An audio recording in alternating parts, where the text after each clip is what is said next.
Olá pessoal, tudo bem? Meu nome é Gerard Menezes, estamos aqui na nossa terceira aula, relacionando ali a questão do contador e a Lei 14.133 de 2021, a nova lei de licitações. A nossa questão aqui é trazer de uma maneira, lógico, que pese que a lei ela seja muito formal, trazer algumas praticidades e preocupações que nós, enquanto contadores, contadoras, precisamos ter no manuseio, nas obrigações dessa lei. Meu nome é Gerard Menezes, sou contador como você, também sou advogado, eu tenho experiência pregressa também por ter trabalhado na administração pública em vários outros órgãos, trabalhei em município, trabalhei na Fundação Procon, também trabalhei na Advocacia Geral da União e atualmente sou auditor do Tribunal de Contas do Paraná. Então posso falar com vocês com muita tranquilidade que eu sei o que é ser fiscalizado e hoje fiscalizar.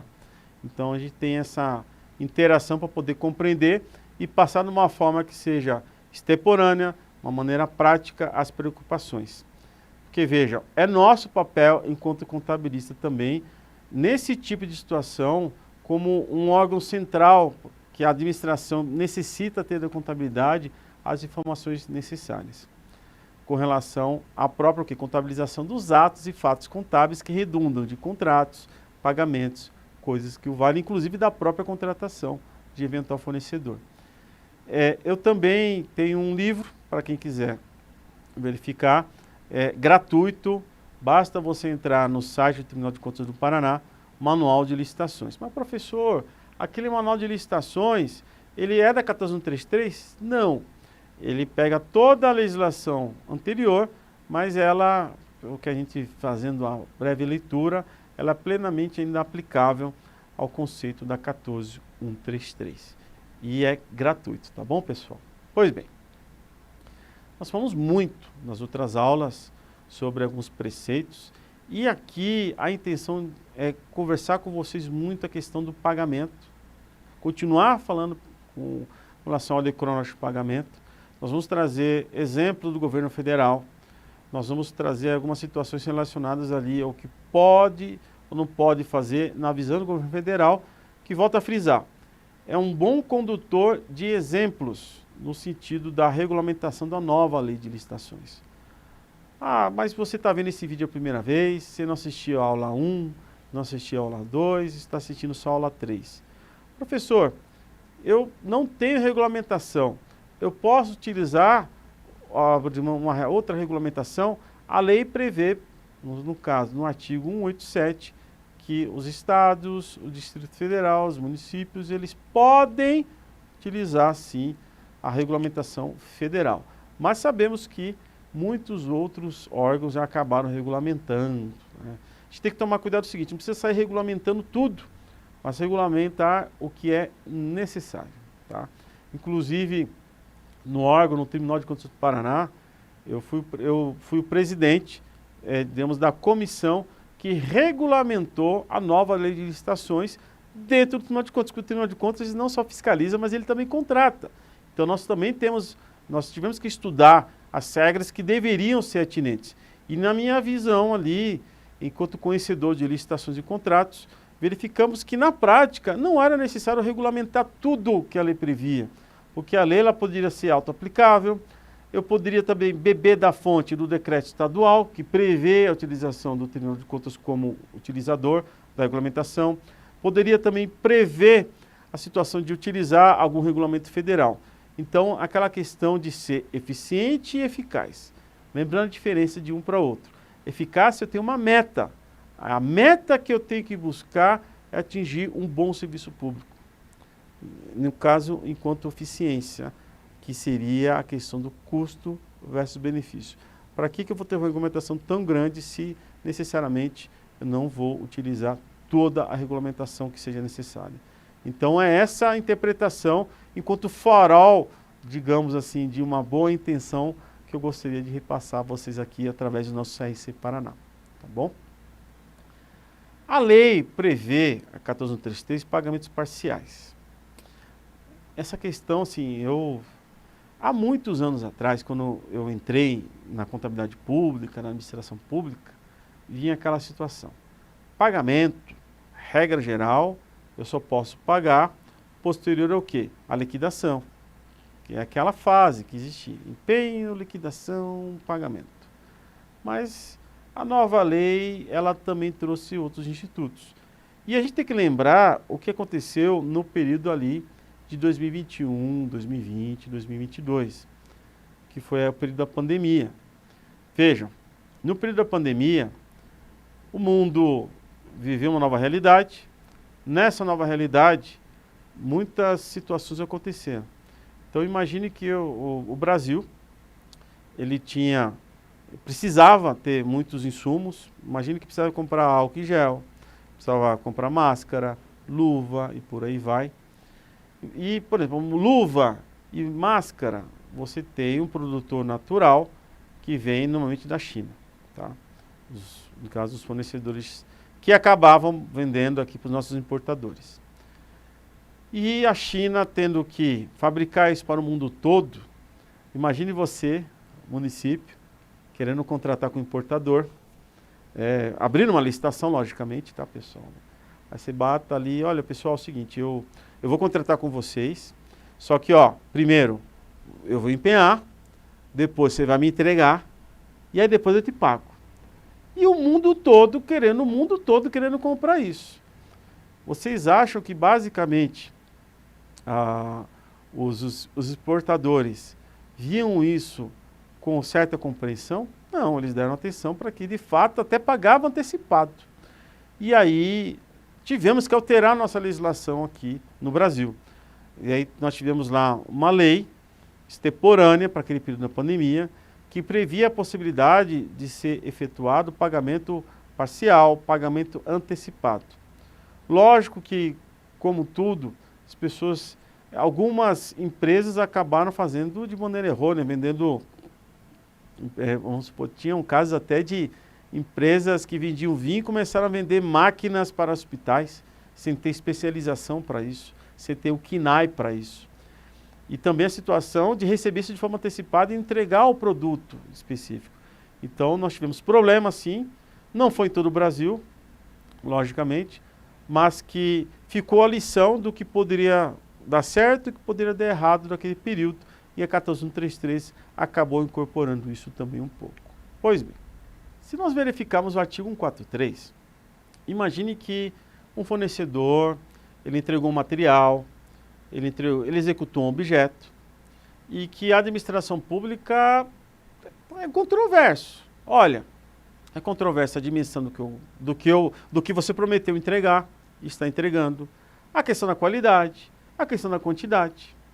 Então, assim, vejam, normalmente quando isso acontecia, o que a administração fazia? Discute, e enquanto não resolver, não pago. Não liquido e não pago.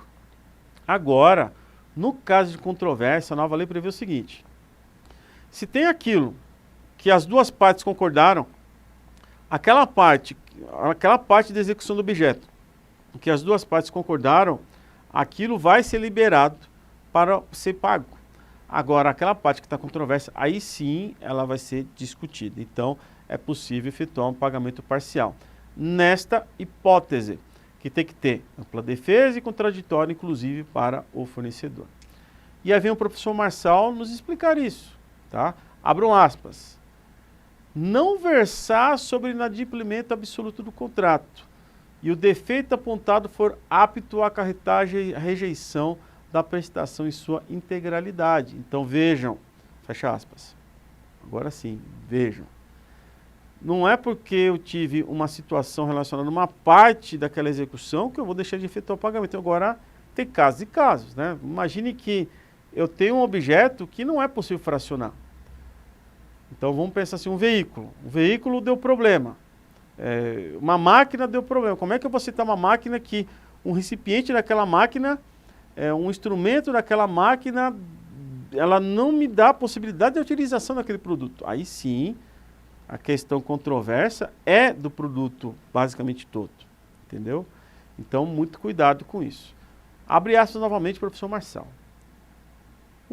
De modo genérico, a solução é compatível com as hipóteses em que o objeto é fracionável em unidades autônomas, o que permite diferenciar, sem grandes dificuldades, as parcelas questionadas daquelas que não são, fecham aspas.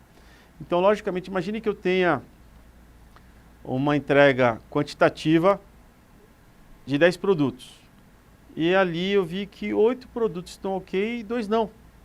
Então, eu posso liberar o pagamento de os 8 produtos, os outros 2 são controversos, em relação à qualidade, eu efetivamente efetuo o pagamento após a devida liquidação. Ou seja, que quando o atesto efetuado pelo servidor público dá a possibilidade ali que de fato cumpriu o objeto contratual. E nós temos que entender, fazer bem essa separação, que não é uma regra o pagamento antecipado, que não é uma regra o pagamento parcial, muito mais do que isso. Tá? Isso é sempre uma exceção.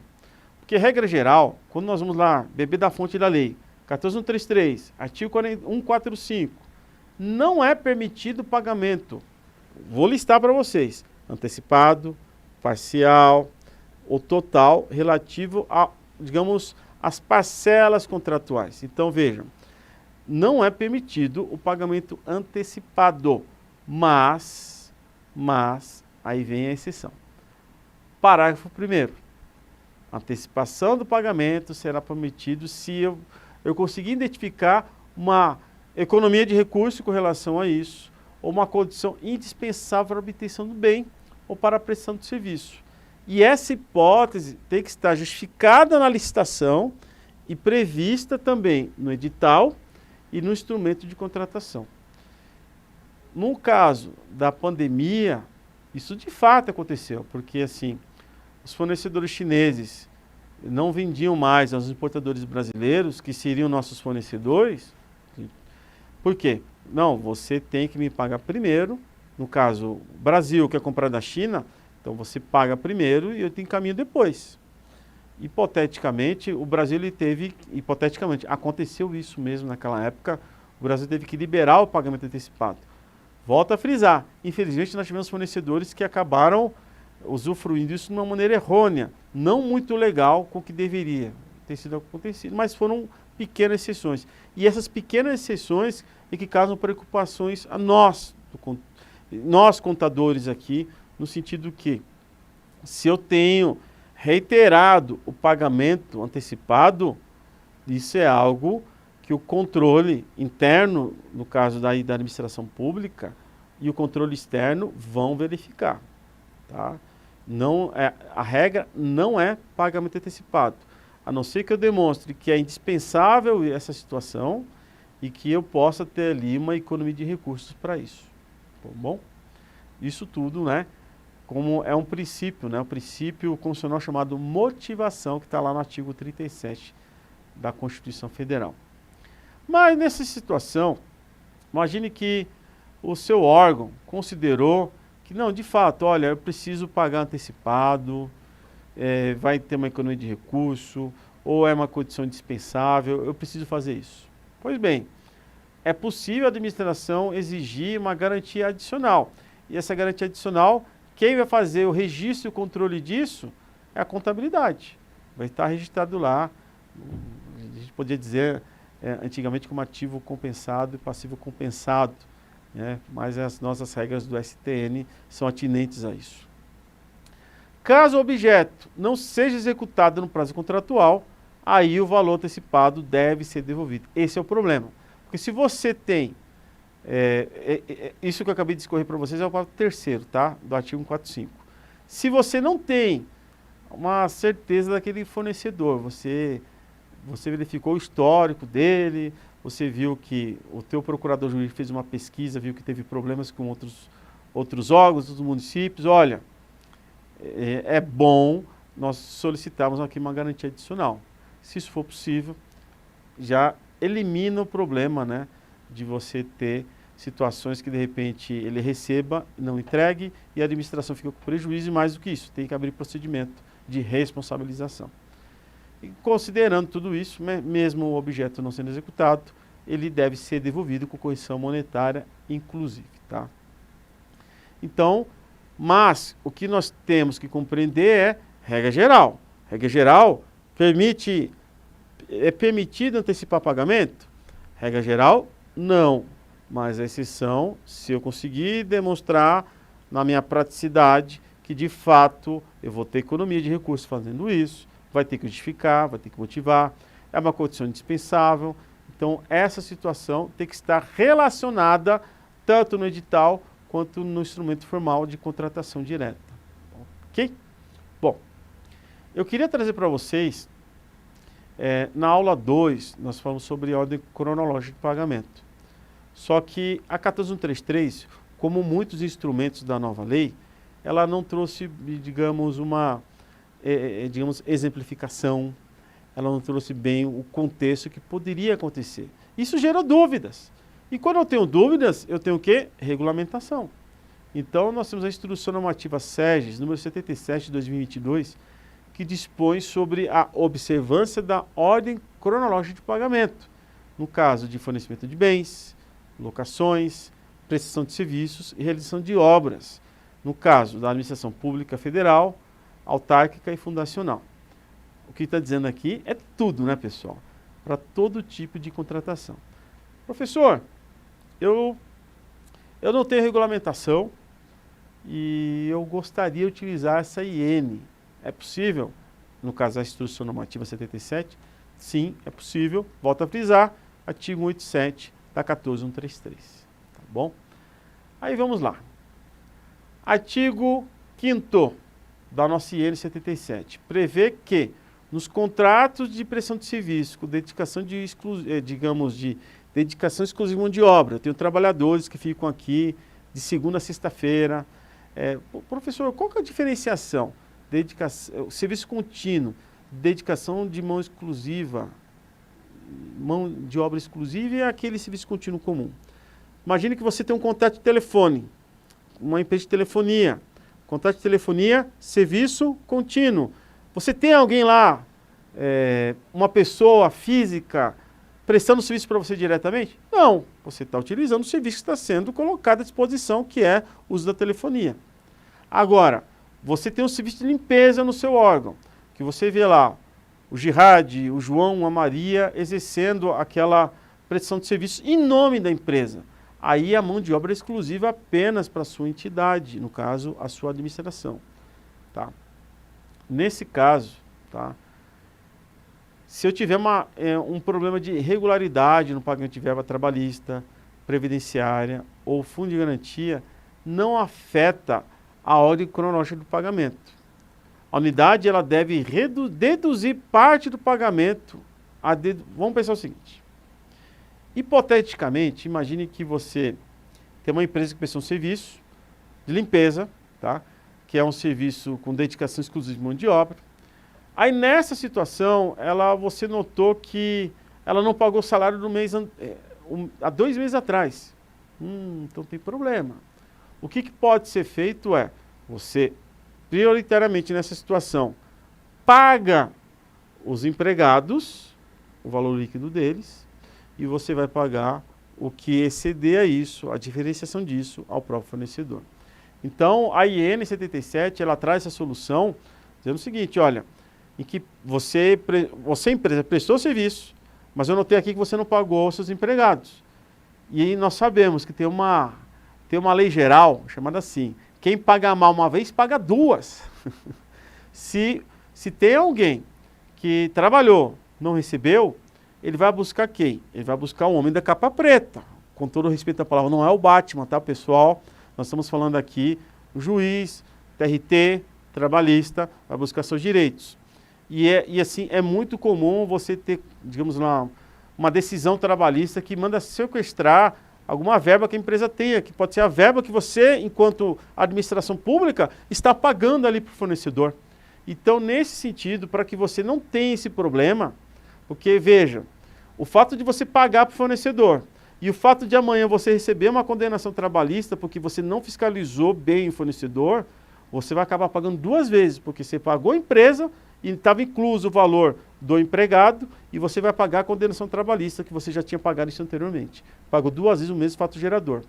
E ainda digo mais, é dever do ente, quando ele identifica essa situação, entrar com uma ação regressiva contra o fornecedor, perdão, contra o servidor que deu causa a isso. Mas, professor, como o servidor vai dar causa a isso? Alguém foi lá, atestou nota fiscal. Quando alguém atestou nota fiscal, é dever do fiscal verificar se o terceirizado recebeu o salário dele. Se ele não recebeu o salário dele, não é só a prestação do serviço. Ele também precisa verificar as obrigações trabalhistas. Nesse caso aqui, na IN 77, ela parte do pressuposto que o fiscal, ele verificou que, de fato, a empresa prestou o serviço, mas que ainda, infelizmente, não pagou no mês anterior, estava com atraso o pagamento para os seus funcionários. Aí, nesse caso, a IN 77 dá a possibilidade aqui, que, na realidade, para mim, é um dever mesmo, que deve ser imbuído à administração pública de paga ali, no caso, o empregado, e a diferenciação paga a empresa, para que não tenham maiores problemas. Continuando ainda, no artigo 5º, parágrafo 3º, prevê que a administração ela pode condicionar a inclusão do crédito na sequência de pagamentos a comprovação de quitação da obrigação trabalhista vencida. Então, ô fornecedor, imagine que você abriu um procedimento, a administração abriu um procedimento de fiscalização, olha, aparentemente aqui recebemos informação que você, empresa, não está pagando seus funcionários. Então, como é que nós vamos fazer? Tá? Pago o funcionário e pago para você a diferença? Não, eu vou pagar isso amanhã. Então, ok. Então, desde que isso esteja estipulado, desde que isso esteja formalizado, é possível condicionar a inclusão desse crédito que a empresa tem a receber quando ela comprovar a obrigação trabalhista já vencida. Então, tem essa hipótese também. Tá? Até porque, pessoal, imagina a administração pública ela ter que organizar a folha de pagamento do fornecedor. Então, fatalmente, vão chamar contabilidade, vão chamar o setor de licitação e contratos do órgão para que possam resolver isso. Então, por isso que a IN prevê esse tipo de situação também, que na nossa visão é uma decisão também que traz assim, menos burocracia e mais efetividade. Ou seja, se eu tenho essa manifestação da empresa que ela vai fazer o pagamento, então eu posso, entre aspas aqui, condicionar o pagamento. Mas, muito cuidado, tá? Temos uma consulta no Tribunal de Contas do Paraná e também de outros tribunais de contas aí pelo país em que pese esse tipo de possibilidade, a administração pública ela não pode reter o pagamento para nenhum fornecedor. Então imagine que a empresa ela prestou serviço, tá? Só que ela está sem a certidão de regularidade no INSS. Ela está sem a certidão. E aí, faço ou não faço o pagamento? Ou espero ela ter a certidão para depois fazer o pagamento? Imagina que ela nunca consiga ter essa certidão, ela não vai receber nunca. Então, vejam, nesse caso, o que é o ideal? É fazer o pagamento e, em ato contínuo, abrir o procedimento de fiscalização. A IN aqui, ela já vai numa outra situação. Ela já tem muito bem organizado gestão e fiscalização de contrato e ela colocou algumas condicionantes. Ou seja, a regulamentação serve para isso. Eu posso ter uma situação que a lei prevê e eu tenho N situações aqui que eu preciso efetuar. Tá bom? Agora vamos pensar o seguinte, né? Eu tenho uma questão de caso fortuito, força maior. Imagine que teve uma tragédia na localização do município, veio uma chuva que inundou a cidade e que as pessoas deixem de circular pela cidade por uma semana. Imagine, é algo que impede a própria liquidação e o pagamento. Então, esse prazo fica suspenso para que seja regularizado, mantendo com certeza ela na ordem cronológica de pagamento. Tá? Pessoal, essa instrução normativa, a 77 de 2022, ela é muito boa, porque ela prevê várias situações distintas que podem acontecer para efetuar ou não o pagamento para uma empresa. E aí, também tem aquela situação, parágrafo 6º do artigo 7º na IN. No caso de insuficiência de recurso financeiro para quitação da obrigação, pode haver pagamento parcial do crédito, permanecendo o saldo remanescente na posição da ordem cronológica. Então, No caso do governo federal, o que ele interpretou? Imagine que, hipoteticamente, o meu crédito orçamentário, imagine que eu preciso pagar uma nota fiscal de 100 mil, mas só tenho 80 enquanto crédito orçamentário. O Ministério do Planejamento está para liberar a suplementação da minha, digamos, do lado do meu orçamento. Eu vou esperar suplementar para depois efetuar o pagamento? Não. Eu vou pagar o que eu já tenho possibilidade de pagar, no caso, recurso financeiro, e posteriormente, permanecer no saldo remanescente, eu não vou colocar aquele saldo numa nova fila. Eu vou pagar o saldo de acordo com prioridade na ordem cronológica de pagamento. Lembrando que quando eu pago algo em atraso, eu também tenho correção monetária e eventual multa. Eu, enquanto administração, também, porque o vento que sopra para lá também sopra para cá também. Não é só o fornecedor que tem penalização, a administração pública também tem. Continuando aqui, pessoal, no que se refere às condições das despesas e documentos indispensáveis para o devido pagamento. Então, vamos lá, aí nós falamos do famoso atesto da nota fiscal, né? Primeiro, quando eu enquanto servidor público, imagine, veja, como eu disse para vocês anteriormente em outras aulas, existem administrações, por exemplo, o governo estadual do Paraná, que ele tem a figura do fiscal, que verifica a nota, e o gestor analisa, ele controla ali a questão primordial do contrato. Então, normalmente, quem atesta a nota fiscal é aquela pessoa da trincheira de frente, é aquela pessoa que está acostumada a verificar o contrato, está nomeada para verificar aquele contrato. Então, vamos pensar que, no caso, uma possibilidade que alguém recebeu um bem provisório, definitivo, alguém vai atestar aquilo. E nesse atesto eu tenho que colocar todas as características. Aí eu vou trazer para vocês um exemplo pessoal. Eu não posso falar o nome do órgão, por uma questão de sigilo, né? Mas uma vez eu fui nomeado fiscal de um contrato. E esse contrato, eu enquanto contador, fui nomeado fiscal de um grande contrato de limpeza. Puxa, mas eu estava acostumado com aquele mundo da contabilidade, de liquidação, pagamento, empenho. Como é que eu teria time para poder ser fiscal? Eu lembro que eu estava chegando no órgão, o demonstro fala, olha, você está no Diário Oficial. Eu até pensei, puxa vida, né? Uma questão do Diário Oficial, com o meu nome, o que será que aconteceu? Aí estava lá, portaria de nomeação de Gerhard Menezes como fiscal do contrato tal. Falei, bom, já que eu vou ser fiscal, eu vou fiscalizar. E lá fui eu fiscalizar. Eu, uma vez por semana, saía lá da minha sessão e eu ia lá de surprise, né? Verificar como estava a execução do contrato. Para minha surpresa, eu descobria faltas, eu descobria direitos que não estavam sendo obedecidos aos terceirizados. E aí, quando chegava a nota fiscal, o que o Gerhard fazia? Atestava e fazia um relatório pedindo um glosa, porque tal pessoa faltou em tal data, então desconta um dia do salário da pessoa de acordo com o aumento de custos, desconta vale transporte, desconta vale alimentação, desconta vale refeição. Eu sei que isso durou bastante tempo, até o dia que eu chegando ao órgão novamente, eu recebo uma surpresa que saiu meu nome de Diário Oficial dizendo que eu não era mais o fiscal do contrato. Não sei porquê, né? As glosas, assim, independente de qualquer coisa, brincadeiras à parte. Pessoal, quem é fiscal de contrato, seja o contador, regra geral, se a gente for verificar que segregação de função, ele não deve ser fiscal de contrato. Mas as duas mais importantes que a gente pode dizer dentro de um contrato que não podem ter relação com outra função dentro de uma contratualização o pessoal do assessoramento jurídico e o pessoal do controle interno. Esses não podem ter outras funções dentro do contrato. Eu posso ter um procurador que seja fiscal do contrato, se ele está dando parecer, ele tem que... Difícil. Eu, quanto controle interno, posso ser fiscal do contrato, se lá na frente eu vou ter que fiscalizar esse contrato também, mas de uma outra forma. Então, logicamente, a gente entende que alguns municípios talvez não tenham um número ideal de servidores para que possam desempenhar suas atividades, mas é interessante que vocês possam considerar isso que a lei prevê.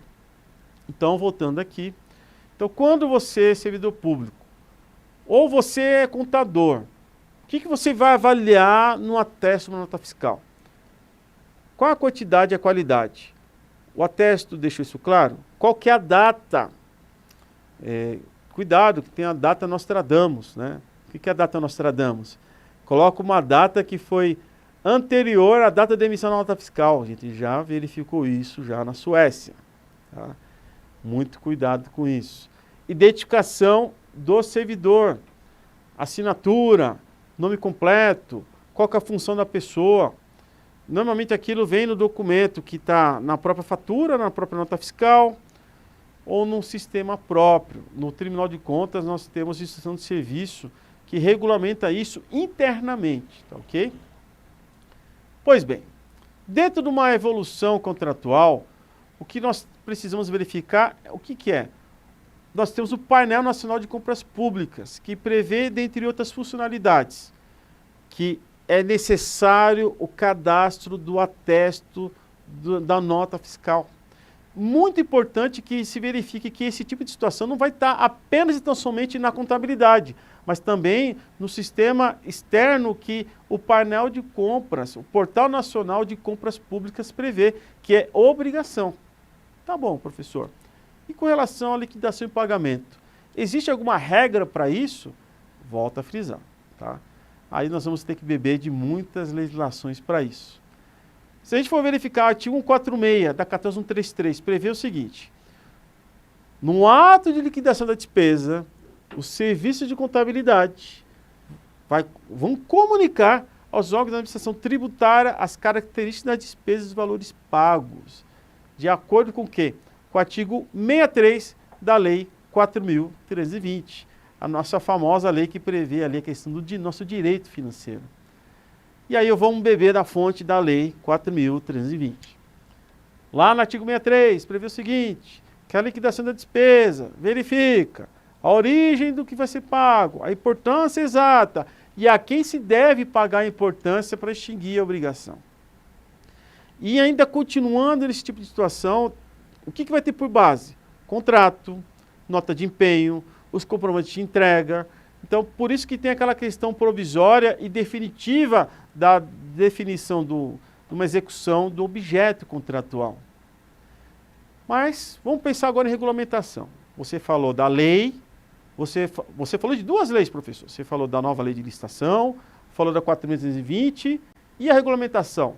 Como é que o governo federal, por exemplo, lida com isso? Então, a mesma IN, a mesma instrução normativa 77. Então, essa instrução normativa dispõe sobre a ordem cronológica, isso você já sabe. Artigo 2º, e aí talvez venha uma situação que poucos saibam. É muito comum no nosso país estados, municípios receberem transferências voluntárias do governo federal. Só que talvez seja incomum entenderem que quando eu recebo uma verba federal, eu preciso prestar contas. E a regra de prestação de contas, veja, você tem que respeitar um requisito que você recebeu. Nesse sentido, quem recebe recurso financeiro de transferência voluntária federal deve obedecer obrigatoriamente a IN 77, deve obedecer às regras de procedimento de ordem cronológica.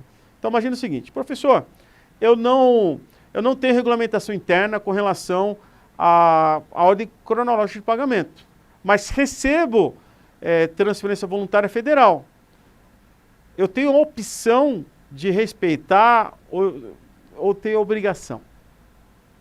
Mesmo você tendo a regulamentação de ordem cronológica no seu órgão, você tem a obrigação de respeitar a IN 77 quando é oriundo de transferência voluntária federal. Fica aqui a advertência para vocês. Tá joia? A operacionalização do controle da ordem cronológica de pagamento vai ser feito pelo Compras.gov, né, na aba Contratos, que a gente deixa disponível para vocês em apresentação, para quem tiver curiosidade sobre isso. Esse sistema, inclusive, pessoal, é uma ferramenta, digamos assim, de sistema de tecnologia de informação, que é disponibilizada pela Secretaria de Gestão da Secretaria Especial da Desburocratização, Gestão e Governo Digital do Ministério da Economia. Então, para que você tenha acesso a ela, por exemplo, transferência voluntária, você vai ter que obrigatoriamente utilizar. mas você quer utilizar isso também para outras situações, então basta ali buscar no caso, essa secretaria, para que autorize e instrumentalize também todo o processo de gestão e execução contratual. Essa secretaria, ela pode ceder o uso do sistema, tá? Mediante celebração, não de um convênio, de um termo de acesso. Está previsto lá no artigo 3º, parágrafo 2º, no que se refere aqui à própria IN 77, seu artigo 5º. Qual que é o marco inicial da liquidação da despesa? Tá?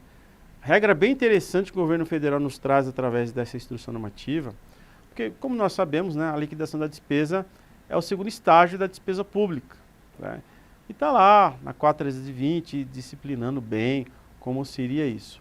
Mas, assim, o grande problema, o que que é? Quando eu vou, de fato, considerar o marco para incluir? Então, vamos pensar o seguinte. Eu tenho a ordem cronológica de pagamento. Na ordem cronológica de pagamento, eu considero como marco inicial para a contagem da ordem cronológica a liquidação da despesa. A liquidação da despesa é que vai ser considerada como regra geral. Mas, artigo 6º, ele colocou também que, artigo 6º da IN 77, tá, pessoal?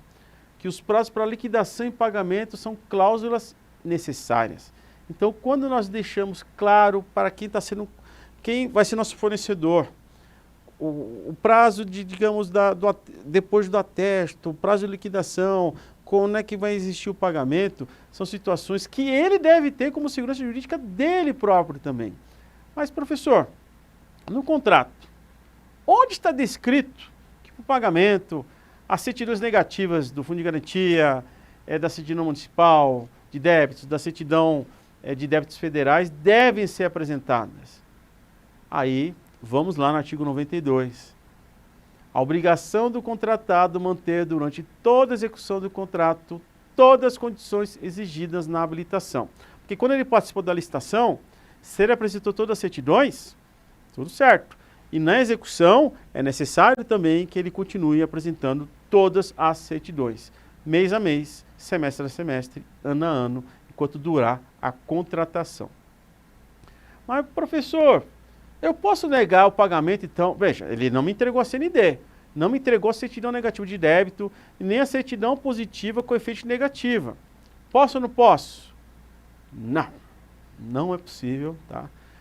Volto a frisar para vocês no que, inclusive, é uma decisão de consulta do Tribunal de Contas do Paraná, é também decisão jurisprudencial do TCU de outros tribunais de contas que, regra geral, o fornecedor prestou o serviço, ele deve ser remunerado. Lógico que, como nessa IN aqui ela colocou algumas condições de pagamento, são regras mais explícitas e, digamos assim, situacionadas.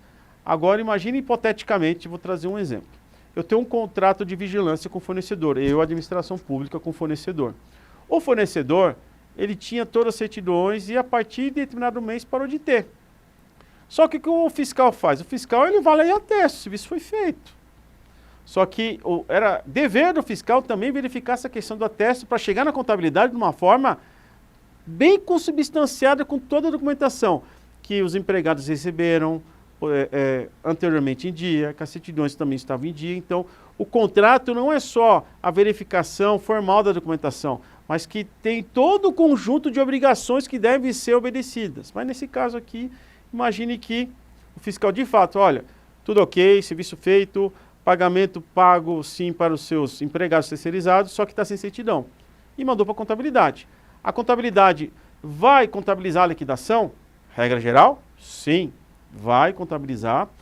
E também digo mais, por decisão do Tribunal de Contas em sede de consulta, discorre que eu não posso reter o pagamento. Depois da liquidação, qual que é o próximo estágio? É o pagamento. Mas, depois do pagamento, é dever da administração apurar a responsabilidade daquele fornecedor, abrir procedimento administrativo, dando ampla defesa, contraditório ao fornecedor, que isso pode redundar do quê? Numa rescisão contratual. Então, porque imagine a situação hipotética. A empresa prestou o serviço, a empresa precisa daquele recurso também para pagar o seu empregado, porque o empregado trabalhou, e a administração pública recebeu tudo aquilo, literalmente, não vou pagar. existe um negócio chamado locupletação nesse caso. E a administração pública não pode se locupletar em função disso. Então, para ficar cada vez mais claro para vocês, não é que está liberado o pagamento para toda e qualquer situação. Excepcionalmente, nessa situação, foi verificada que efetua o pagamento, mas em ato contínuo abre procedimento administrativo para que possa ser apurada a responsabilidade da empresa. Muito importante agora a IN 77, uma das situações melhores que a instrução trouxe para a situação de regulamentação da liquidação. Os prazos. Então, imagine que os prazos que tratam o artigo 6º. Aí se você for verificar, professor, mas o que é o artigo 6º? O artigo 6º está relacionado ao quê? Vejam, os prazos para liquidação e pagamento. E esses prazos eu tenho um início de contagem. O início de contagem nós podemos discorrer que, regra geral, são 10 dias úteis para a liquidação da despesa a contar do recebimento da nota fiscal, o instrumento de cobrança. Então, recebi a nota fiscal, eu tenho 10 dias para liquidar a despesa, mas, vamos lá, 10 dias, pelo menos, são úteis para a liquidação da despesa a contar do recebimento da nota fiscal, instrumento de cobrança. E 10 dias úteis para pagamento a contar da liquidação. Então, eu tenho 10 dias úteis para liquidar e depois da liquidação, mais 10 dias úteis para efetuar o pagamento. Mas, professor, pode existir eventual problema? Então, vamos lá. A IN, ela trouxe também algumas dessas situações que, felizmente, regulamentou, na nossa visão, muito bem. E a gente vai explicar isso. Para fins de liquidação, né, certifique-se o adimplemento da obrigação primeiro nas formas do contrato. Então, assim, pagou em dia os funcionários, está com certidão em dia, não tem nenhum problema excepcional o contrato, libere-se para pagamento, libere-se para liquidação, posterior ao pagamento. Mas, né, a gente tem que entender que pode existir problema, tá? Então, imagina que o fiscal ele recebeu a nota fiscal, ele foi visualizar a execução do contrato e notou inconsistências, problemas, tá? E precisa sanear isso. Então, imagine que ele provoque o fornecedor ok, fiscal, ok, administração, eu preciso resolver isso em tantos dias, para que eu possa aqui entregar para você de uma forma que você compreenda que você possa testar.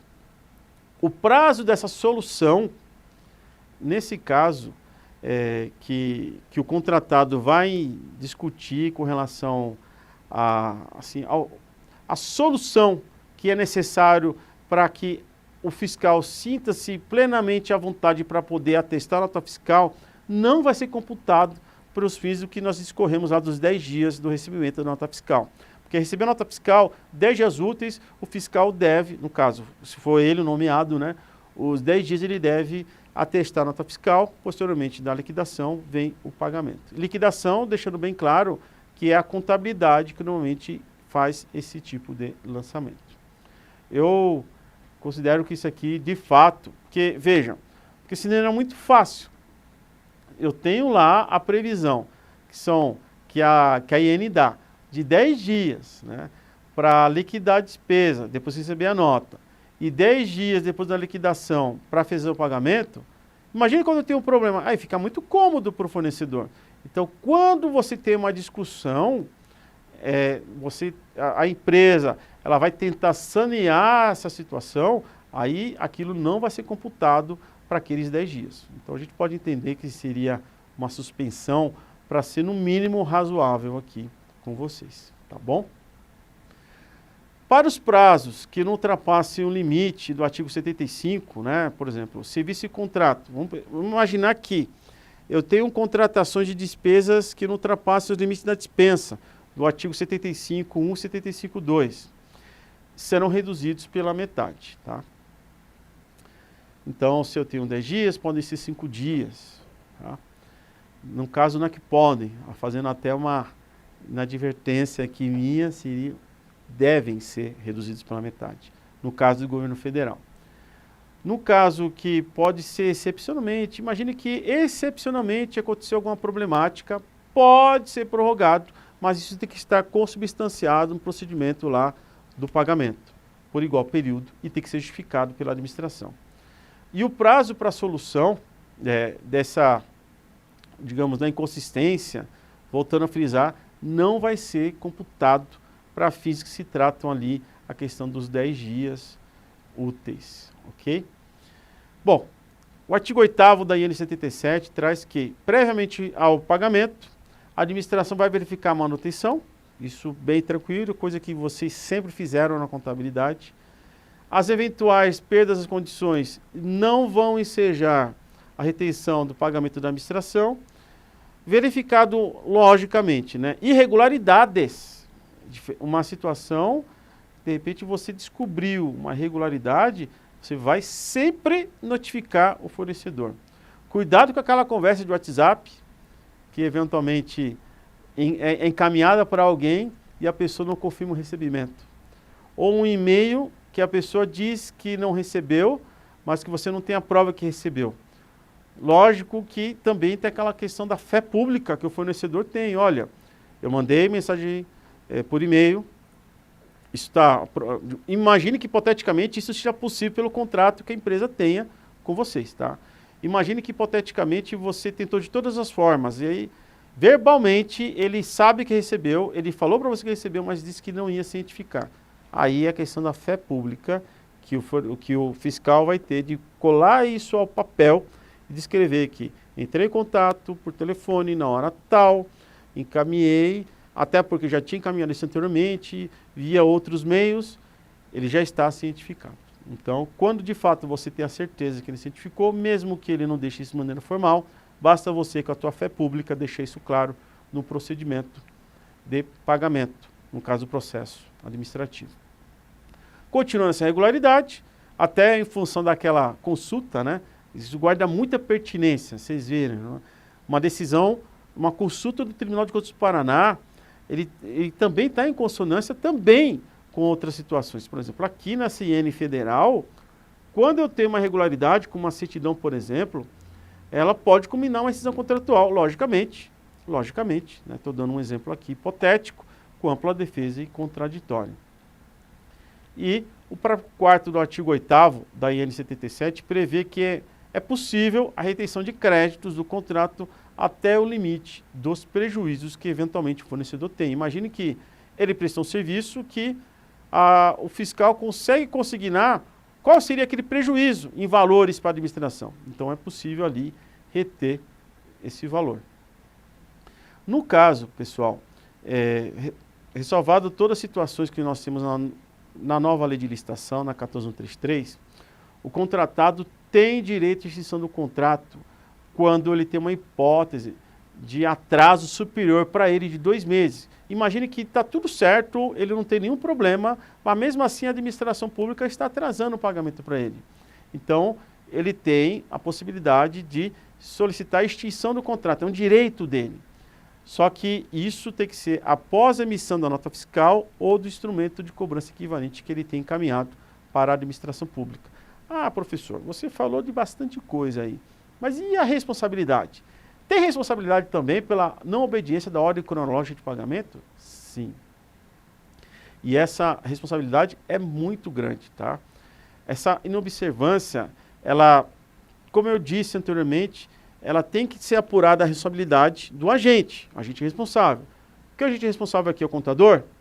É o tesoureiro? É o secretário? É o prefeito? Isso os órgãos de controle vão apurar na sua fiscalização. Quem são os órgãos de controle? Tribunal de Contas, por exemplo, controle interno.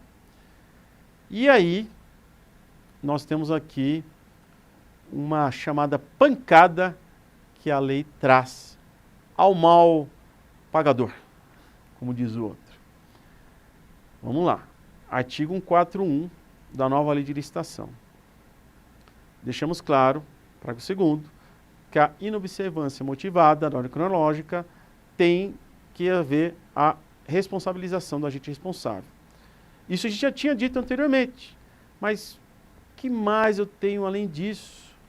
Nós temos que o artigo 9º, lá da Instrução Normativa 77 do Governo Federal, prevê que nesse tipo de situação, quando acontece uma problemática, lá internamente, eles vão comunicar também à Controladoria Geral da União, Tribunal de Contas da União, os problemas que tiverem, eventualmente ali, código cronológico de pagamento.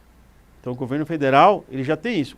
A CGU é o controle interno dele e o TCU é o controle externo. Então se você é município do Paraná, por exemplo, é o TCE Paraná e o seu controle interno. E que você mora em outro estado e aí você tem isso de uma maneira, entre aspas, regionalizada também. E aí nós temos aqui um cuidado para que vocês não...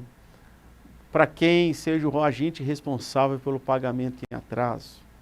Imagine que isso aconteceu na Groenlândia. Chegou um novo gestor, assumiu a prefeitura e disse: o pagamento dessa empresa não vai existir porque daqui para frente só existe para outros fornecedores. Imagine que hipoteticamente ele tenha dito essa ordem.